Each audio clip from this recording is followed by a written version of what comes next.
That's super good. It leads me into my next question, because we do see you very often. You're up here every week. You preach most weeks. You're kind of the face of Tree of Life. And as being on staff, I get to see how Holly shows up as a pastor more. But I wondered if you could kind of talk to us about like the things that you do that are pastoral, or how do you show up as our pastor here at Tree of Life?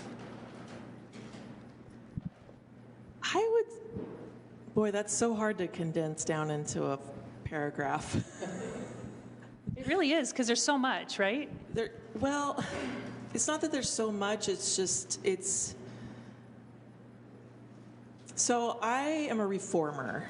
My Enneagram number is a 1, which is called a reformer.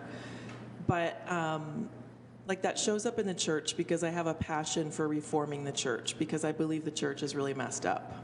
Not our church. I just believe the church worldwide is just not doing great. And I have such a heart to see the church thrive and do great. And so I would say like the biggest way that I show up here is making sure that we're healthy, making sure that the staff is healthy, making sure that we're accountable, making sure that